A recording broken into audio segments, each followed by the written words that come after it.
Welcome to Season 6 of Paper Talk, where we talk about tips and tricks on navigating and building your small creative business. I'm Quinn Nguyen of Pingamosi. I'm Jessie Chu of Crafted to Bloom. And I'm Sarah Kim of Handmade by Sarah Kim.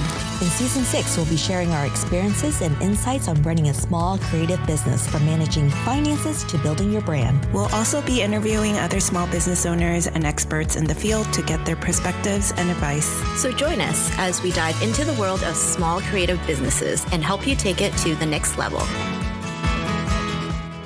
Welcome back to another episode of Paper Talk. Today, I'm so excited to introduce you to a new guest. Her name is Anne Long of the Dahlia House. This is going to be so exciting. I first met Anne back, I guess was last year, at the Northwest Flower and Garden Show. And she had a booth there selling all her beautiful bulbs, the chromes, the rhizomes. And it's so interesting as you learn about flowers. They're not all called bulbs and ranunculus. They're called chromes. It's actually C-O-R-M-S. Yes. Which is so interesting. And as you get to know more about the botanical anatomy of flowers, it's just another whole world of education, which I absolutely love. And I have to admit, I've been to the Northwest Flower and Garden Show for many years, and I've walked through many booths. But I have to admit, if you come to Seattle and go up to the show, go visit her booth. Her booth is one of the most beautiful booths, and the people that are serving the booth is just incredible and so friendly. So Anne, welcome to our podcast. Happy to be here. I'm honored that you want to chit chat with me and getting ready for the show. It's just in a few weeks. So we are down to the wire. My hands are covered in paint, but we're so excited. Our booth is a lot bigger this year. So it's amazing. Anne was telling us how she was renting a 26-foot truck to cart everything in. That's crazy. I am so excited to see the booth and even more excited to be involved with your booth this year. The reason why we have her here is she is helping us bring paper flowers to this particular show. Tell us about the concept, how this come about, and how is this evolving? We had thought about switching up our booths in some way. We made our booths to look like my family because when we were originally thinking last year as we were doing the booth, I was like, I want people there at our house hanging out with us. I literally brought Taylor's great-grandmother's antique sofa. Our kids have grown up jumping on, and my furniture, just because I like to treat everybody like they're my neighbor. That's just how God made me. That's our people, and especially people that they don't have a greet them, or those because they've heard that they're tricky. So we are there to bust through that barrier in their mind and show them, oh no, come on, just some amazing ranunculus. So, me too, which is why I keep on thinking, people talk about choice fatigue, or like in America, we have all of these choices. And I'm like, oh, I know we can pare this down, but I never can. Yes, and it just keeps on growing. And what I have found too is that it is so fun for 8 million reasons to do this job. But one of the things that I love is how different people come and they will put different color combos together that I wouldn't even think of, but it's their personality. That's their jam. I really want to have those available to people so that they can make their own perfect garden, like perfect personality fit for them. And it's also just a really good excuse for me to be able to grow all of them and take pictures of all of them. So it's pretty selfish on my part. You've been a flower farm for over 20 years? Yes. So I grew up in Missouri, in St. Louis, and I was the kid that would, for Mother's Day, go and surprise my mom. It wasn't really a surprise, but get her impatiens and plant them in the front. My sister was recently reminding me of this, that I went through a huge sunflower phase where my room was decorated in sunflowers, because I've always thought, oh, this is so strange that I went into flower farming, that I love flowers. And my sister was like, I don't think so, Anne. I'm like this forever. Anyway, I remember when we first moved out here to Skagit Valley, we were just driving and we drove by a dahlia field, and I was like, oh my gosh. And not a dahlia field, just there's a lot of people that have a dahlia patch in their yard around here. And especially like out in the flats in the valley. And I told Taylor, I was like, I have to find out what all those flowers are. I thought there were a bunch of different kinds of flowers, but I was just so impressed at all the different sizes and shapes that it just blew me away. Skagit had a Dahlia Society. I found out that they were dahlias. Skagit Valley had a Dahlia Society, and I traipsed in there with my 2 young girls. I probably had a baby at that point too. I might have brought him. Taylor was busy at work, but I walked in and everybody turned, and I guess they hadn't had really these people were all in their, first of all, the most lovely people ever and generous and sweet and kind. They told me all about growing dahlias and they were so generous and shared their tubers with me. I couldn't believe how generous they were. And also like just flower people are the best. One of them was sick in the hospital and it was May and time to get the field in. So, but his name was Floyd. He was in the hospital and we all went and planted up his dahlias. And it was just a very natural no-brainer thing to do. Basically, it hit me not just because the flowers were beautiful, but because I was like, these are my people. I was new to the area. I didn't know anybody. And now I'm hanging out with a bunch of 70 and 80-year-olds that love me. They love my kids. They're like giving me flower tubers. And I was like, what's going on? So I was hooked like right away. The first year I grew probably 20 or 30. And then the second year it went exponentially up from there, or at least doubled. This past year, I think I'm up to, gosh, we didn't even count at the field, but because my friend is letting me do a field on her property because I just live in town, but I think we're up to probably about 3,500 tubers. So that is so amazing. With this many dahlias, I see why it's called the Dahlia House. How did you come up with your name for your business? Oh, that's a sweet story. Just as I got to know my neighbors around here, even if I'd meet people at the store or whatever, and they say, hey, I think we're neighbors. And they'd say, hey, what house are you? So I would describe, oh, I've got some flowers up front. And they'd say, oh, you're the Dahlia House. And I was like, yes, it was like such an honor and such a sweet thing for them to say to me to be considered the Dahlia House. And so when I started my business, I was just like, we're just the Dahlia House. So my neighbors basically named us, which is so sweet. Yeah. What a community that you have built around you. Flowers are people magnets. Yes. Even, it's so funny. Even people who are quiet, keep to themselves, you drop a little bouquet on their front doorstep when they're not home and it disappears. And then you start getting some smiles and some waves and stuff. And they have their own language. They have their own love language. So true. I love our community. And I have met so many people through my flowers. People will come and knock on the door that I don't even know and say, I'm sorry to bother you. It's my grandma's birthday and she loves red. Can I? Here to go. I actually have a bunch of ball jars. I save up my old spaghetti jars and stuff and have them just ready for people that need a bouquet to go. So it's so fun. It is. It's so fun. Okay, so tell us more about this booth at the Northwest Flower and Garden Show. How can people see you? What is it going to be involved? What can they expect? Okay, so if you didn't see it last year, I think I explained this already, but it was like my living room. Grammy's couch is not coming.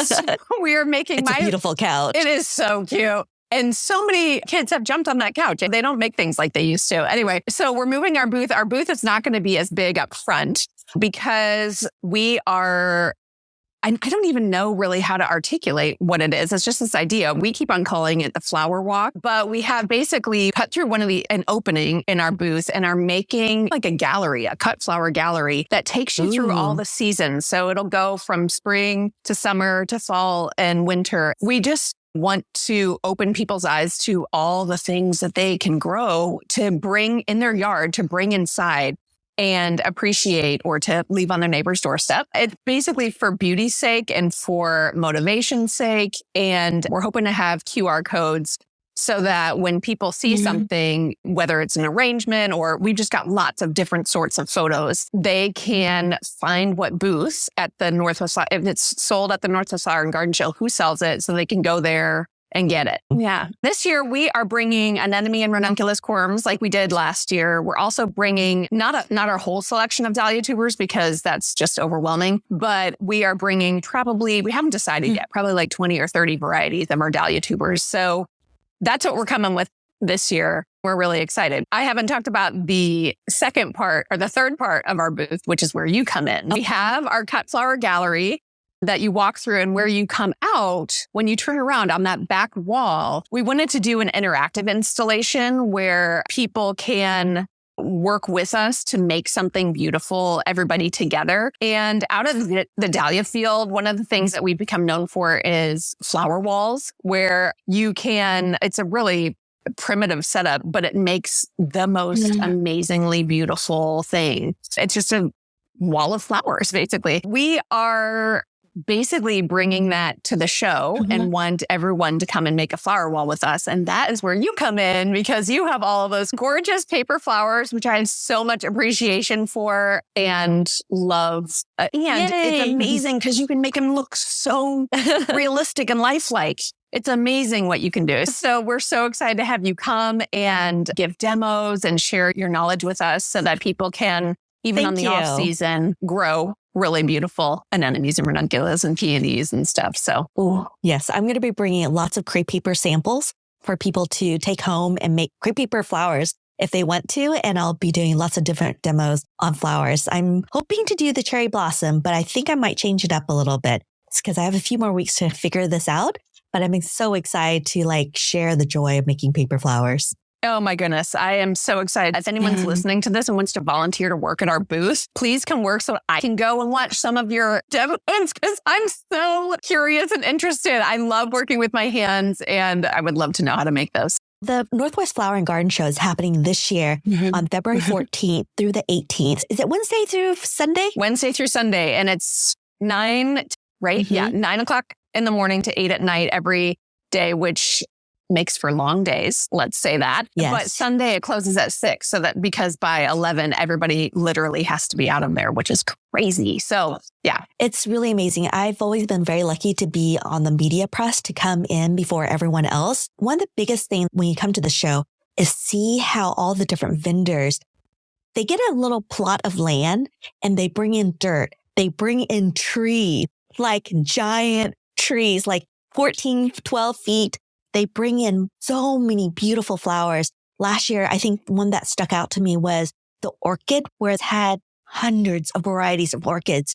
And they had a fragrant wall where they had these orchids that just smelled like vanilla and chocolate and fruits. And I don't think I've been to anywhere where you can see just thousands of varieties all in one place. And the cool thing is you can see the trending flowers. The farmers or the growers are expecting that will sell really well this year, and you can buy them. And I think the craziest part is the very first few days, it's like jam packed with people because you want to get there early, because all the good flowers that you want are usually sold out by the second day. We have to buy up our stock at least a whole year at a time. So I have to decide coming up here pretty soon, shortly, what I will sell next year. So that's a little daunting because, I don't want to sell a kidney or a child to have to pay for this order. People aren't going to buy this many hours. So we try to up as many, the more rare varieties. But the thing is that the breeders are coming up with these and they don't have a bunch of supply of these. So it takes, for ranunculus, for example, it takes 4 years to build up.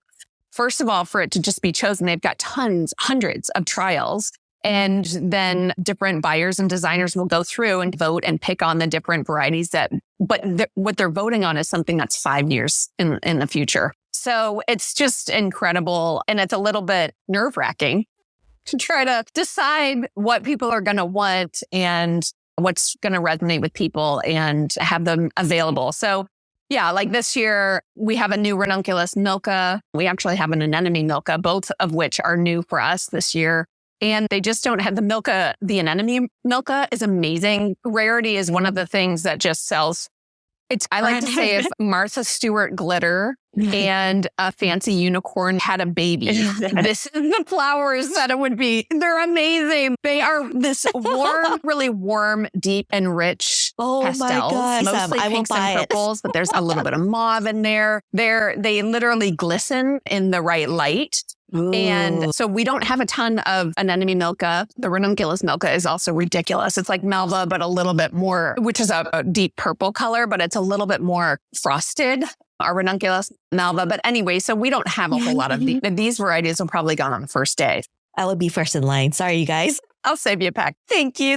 Yeah. Where in Seattle is this located? That's a great question. It's at the convention center. So, okay. It's going to be inside the convention center, but it has dirt and things that are planted in there. Wow. They have a display garden area where, they bring in literally tons of dirt and mulch and basically create an outside back patio, a backyard. It's incredible. Wow. That's going to be amazing. Yeah.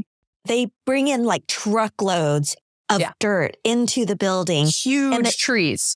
It's crazy. So I've been there where I've actually seen underneath the dirt, underneath the mulch, everything is still in pot and everything is covered with the mulch to hide all the different pots because they have just hours after the show to clean everything up. So there's nothing left. It is absolutely amazing. And the back door, when I go back again, I will try to do videos of how in there's a separate entrance, the garage door. I guess I wouldn't call it a garage door. It's like a wall opens up so they can bring these trucks, these giant trees in. And there's like teams of people. There's volunteers, people trying to furiously put things in because they're not putting in plants. They're putting in buildings. They're putting in greenhouses. There's chicken coops coming in. There's this giant rock being brought in. It's just incredible. And it's really inspiring because sometimes it's not quite the planting season, but it's time to plan out what you're doing. Yeah. And this is where you get the inspiration. This is where, those muscaries or those miniature daffodils, miniature irises. I felt like those were really big last year. But I mean, they were tiny, not really big, but super tiny, but so beautiful. And so I was on the hunt to find them. And they were, by the time I was looking for them, they were already sold out. And there's so many different societies, Society of Iris, Society of Peonies, and you can get any type of plant, flower. I would say if you're looking for those variegated, beautiful monsteras or plants with those beautiful white veins or pink, the pink night, all those different plants, they have it there. And it's actually reasonably priced. It's not too crazy. And I think people walk out with like just bags of plants and bulbs and tubers. And I have to admit, I overbuy because I'm just overwhelmed by the choices and like, I need to have it in my life. Completely. But did you really overbuy because you with your neighbors or that your, is so true. Yeah. And flowers are forgiving. It's the perfect gift for anybody and for yourself, to be honest. Yeah. Self-care. Yes, exactly. Yes. And how many times have you been with the show? Last year was our first year. Knocked it out of the park. It was amazing. Thank you. I'm friends with the Christensens, John Christensen. I was visiting with him. I guess it was right before it shut everything down. So they had it 2020. I was walking around the show and I was like, that was the year that I started my business. Well, I started really late 2019 and no one has anemones and ranunculus here. And especially Italian ranunculus. I was with my friend Emily and we were walking around and I was like, I feel like we should come here and do this. And Emily was like, yeah, we should come here and do this. And then I was talking with John and he was like, hey, you guys need to come here. Come, just get a booth right there. So I looked into and we wanted to give it a good run for the money. When I say we, it was pretty much just me at my kitchen table thinking, what should I do? So I was like, you know what? I need to just, go big or go home. And so we put in 2022 was our first year because they didn't have it in 2021. Is that right? 2022? Well, 2023 was our first year. Have it for maybe 2 years, actually. I can't remember. Anyway, so we got a booth that was 10 by 30 because I thought, I don't know, just go big or go home. Let's see if this works out. It totally worked out. It was basically all my friends that I've met either here in Skagit Valley and have known for a long time or from people that have come to this and we just go out to lunch afterwards or whatever. And lovely flower people. So when you're saying that the people at my booth were really warm and that makes me so happy and also lucky because they're my friends are doing this. Yeah. Oh, that's so wonderful. Yeah. I love it so much. What's your booth number? So people can know where to find you. 2430 this year. We did a switcheroo. We were going to go so big. We just decided that about, 6 weeks ago, I think. We are down to the wire trying to get everything ready. So what does your load in look like? Can you share that?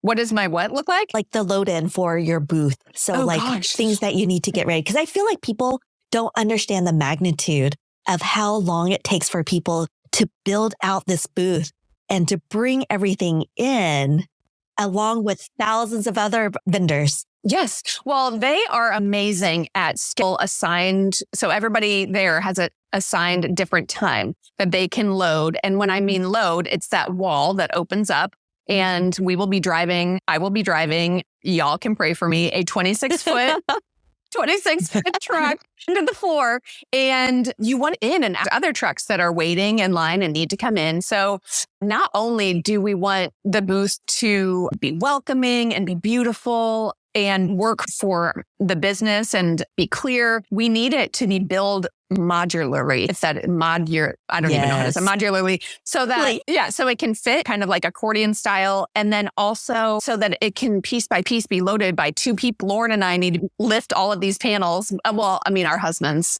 we get their help too. And they're actually, we get to on Sunday, which is so great because they're both off work. We'll have their help. The whole structure has to be built in a way where it doesn't take a long time. We can't be doing a bunch of trim and finish work there at the show. We all there and put on the walls, but it has to be just in chunks. And so it's like a math. There's so many times I look over at Seth and he's just like looking. He's like, I think I'm going to take that piece of trim off. And because he's thinking about like, okay, then we put this piece there. It is very impressive the way that Seth's mind works. And he's a great nurse. I think he could quit that job and become a booth designer because he's very good at figuring this all out for us. So. Oh, that is absolutely amazing. Did you do a mock of that already at your place before you're going to go there? Well, actually, our booth is so big this year. Actually, I talked to Emma Christensen and she doesn't know this yet. We were going to set it up, but it is so much work to unscrew everything and then transfer it from, we have a buddy in Burlington who has this big low, but it's a long barn. And so we're able to build sections of it there because it's like 20 by 30 feet. That's like bigger than some houses, you know? So, in sections there. So right now we have two of the most complicated sections up and Lauren and I Lauren just left, but we'll finish painting those hopefully today. And then we have a bunch of other kind of sections that we're getting 2 coats on. And then once it dries, we'll flip it and get that paint. Yeah, we will, once we finish painting these, we're going to disassemble them. And the next time we will be able to assemble them will be at the show on the floor, but it'll be at the show the first time that we get all of it assembled because we kind of don't have the time and manpower and energy really set it up at the vinery in one piece. So fingers crossed, Seth's math is amazing. It's so incredible. Yeah. So in reality, you're going to only have like 4 people putting on the show? 4 people build it. And so Seth will come home. He works 10-hour shifts and then he'll come home, they'll have dinner. And then Lauren and he will, I think it was like 12 panels maybe. And there's 26 panels total that need to be built, plus a bunch of structures. Wow. And then we're bringing in some chandeliers that we've actually found on Facebook Marketplace from Emerald Downs. That's awesome. I know. I'm so excited. So Seattle history in our booths. I rented the truck for Saturday. So we'll dismantle everything and load all of our stuff and all of our everything that we're going to need for the booth and the 26-foot long truck. It's supposed to fit a 3-bedroom house. So I'm like, I don't know how to do that math, but we'll see. We'll see. We'll have everything loaded up on Saturday. We'll drive down there early Sunday morning and get in line, get in when we can. And we just kind of really fast unload everything. Just like you said, you get this plot of space. So we got to unload everything, that plot of space, and then quickly turn around and get the truck parked somewhere else. That's another challenge, actually. Actually, last year, this is a total rabbit trail, but do share. Last year, all I have to say is Seth and Lauren and my husband Taylor love me so much because I went to go pick up the truck. So on Sunday, that's the day that you have to take down really fast because everybody gets out there needs to be out by 11. But there's so many for people, but there's one night for everybody to get it. I know, it's crazy. You can apply for a spot on a Monday, but it's very hard to get and very limited. So you have to get everything taken down and have someone check off that you are like ready to load your truck. And then you can get a pass to go load your truck or to go get your truck, and you put it on the front dashboard so that when you come, they're like, oh, okay, they're ready to go. So the line, you can have to wait 2 hours, oh my gosh, depending on when the truck gets there. So this is the story. So I'm just so bad at this. So I had parked And the truck, because I went to get it on Sunday afternoon, but the show ended. And then I parked, I came back. It was right at 6. We started taking it down. Good. We got the slip. I like to go get the truck and I can't remember where I parked it. Oh, so guys, it was my Chipotle and I think I'm on pizza. Literally, Taylor and he had an Amazon and he had tracked, and we went 4 miles within like 30. We were like, no. More. It took us 45 minutes, guys, to find the truck. Oh, it was such a late night. So you need to get an air tag and just put it in the truck this time. I know. Yeah. Or at least like something like on our phones, right? Yes. Technology. But yeah, I'm like, seriously, I have all of these different things, but I keep on saying, and remember where you parked the truck. So, take a picture of the sign and where you're at. Yes. Yeah, seriously. Or drop a pin. I just need to do like 3 separate things just to make sure that I remember where I parked the truck. Oh my God, that's such a great story to share. But oh my goodness, things that the public never knows about. No.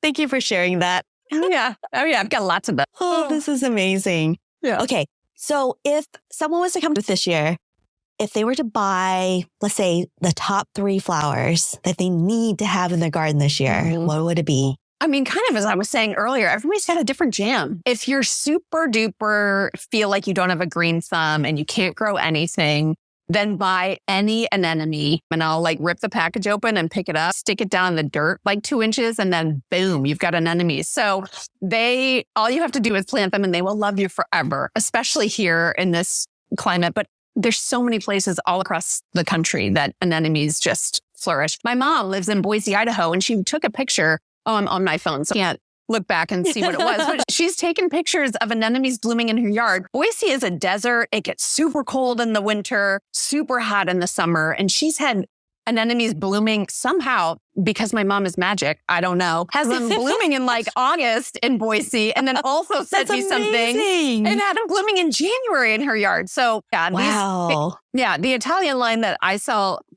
right now, I'll give my plug for the Italians. Basically, that's the only ones that I sell. There's a lot of different types of specifically ranunculus out there. Tons of different varieties. And it makes sense that they have a reputation because most of them are, except for the Italian. I tried to grow ranunculus for 3 years. I didn't. I killed ranunculus for 3 years. And then I think it was really an accident. I didn't know that there were Italian and whatever.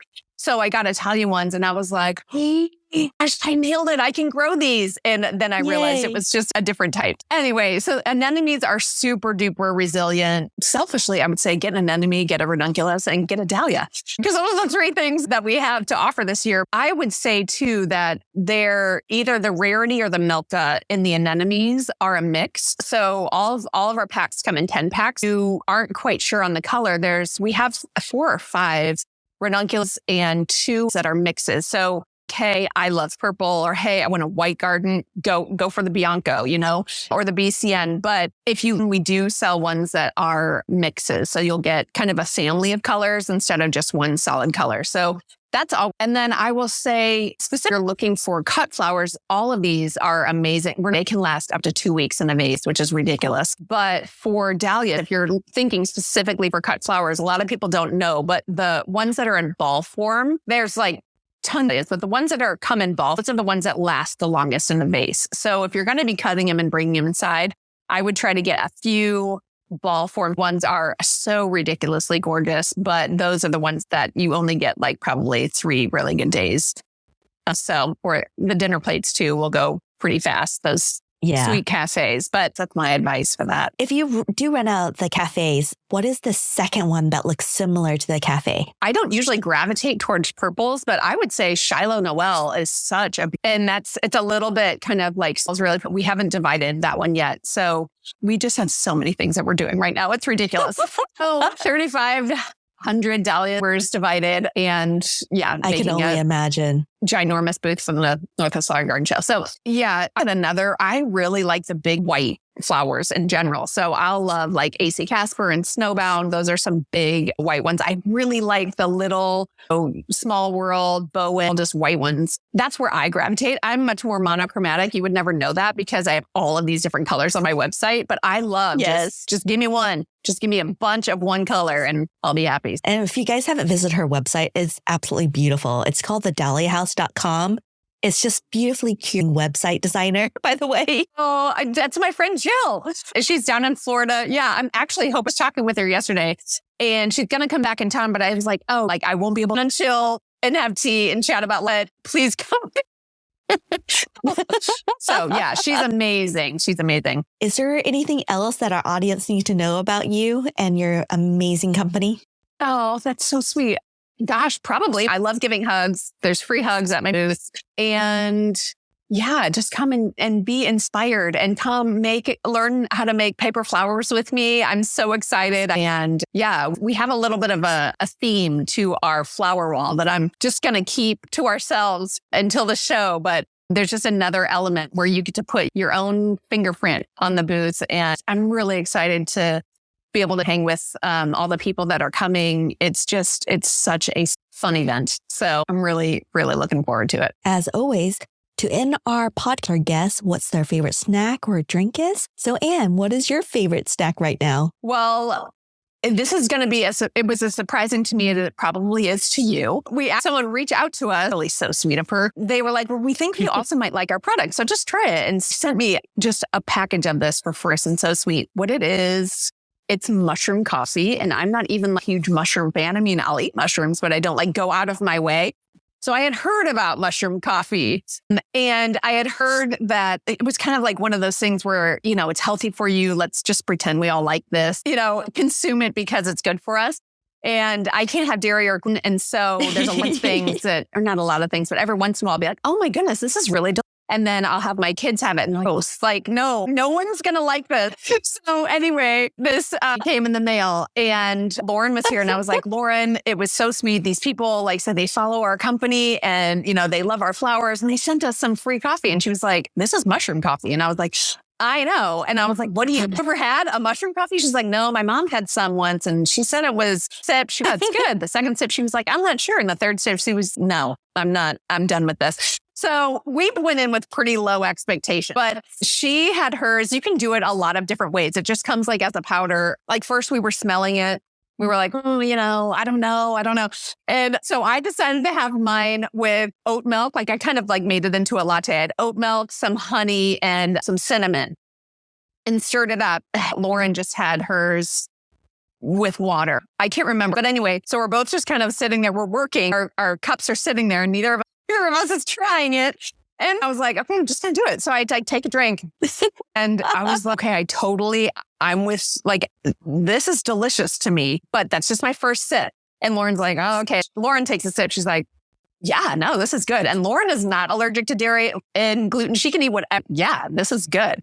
So I'm pretty positive about this. So literally I kept drinking it and loving I'm going to get halfway through and I'm going to be like, this is gross. And it's just delicious to the last drop. And I made the mistake leaving it on the counter. My husband was like, it's mushroom coffee. And he's like, mushroom coffee. He's always up to try whatever. So he tried it and now he is addicted to my mushroom coffee and drinks more of it than I do.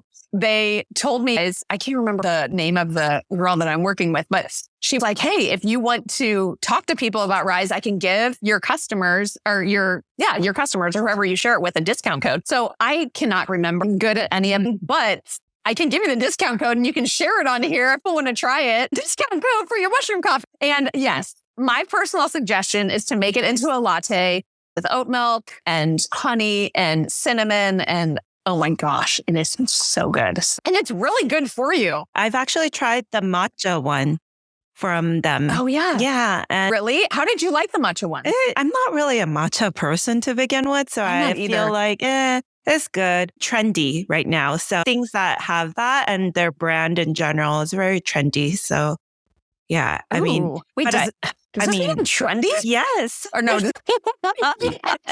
Just kidding. I'm never really going to be trendy. Yeah, but I mean, on the topic of coffee, I guess my favorite snack is just actually sipping on a iced Americano. I'm a very plain person. So I usually like nothing in it. I don't know why. I'm a very black coffee, iced Americano every day, any day. That's hardcore. I know. You are like, we are want trendy milk in and it? you were... No, yeah. I actually do not prefer milk in my drinks. I don't know why. Unless it's like a Frappuccino, like at Starbucks. Which is another snack that I would totally like go ice for. cream. Yes. Yeah. Yes. Middle of the day acceptable, anytime ice cream. Yeah, Quinn. Okay, so I was actually going to talk about this. I've been making a maple ginger syrup to go into my coffee with oat milk. And what I do, so you don't ruin the maple, I do a simple syrup, like raw sugar and ginger, and I let it simmer. And then I add it to my bottle. I'll pour out half of it and we'll put the ginger bits in there. So it infuses the whole thing. So if you love a little bit of warmth to your coffee, it's fantastic. I love it. Yeah, you have kind of just blown my mind. I don't know where I've been. I don't know if that's a trendy thing to do, but that sounds unbelievably delicious. So it is really, really. I kind of want to like jot down for on my big, like a million things to bring to the Northwest Flower and Garden Show. I want you to bring your ginger syrup and I will bring my rice. Yeah, I can do that. We can like have more coffee at the show. That would be perfect. I will bring it on the 14th. Goodness. Love it. It's going to be awesome. Thank you so much for joining us today. I hope you had a fun time as I did talking to Anne, and go to her website, thedahliahouse.com, and learn more about her and order flowers because everyone always needs more flowers. You're not wrong. They're always a good idea.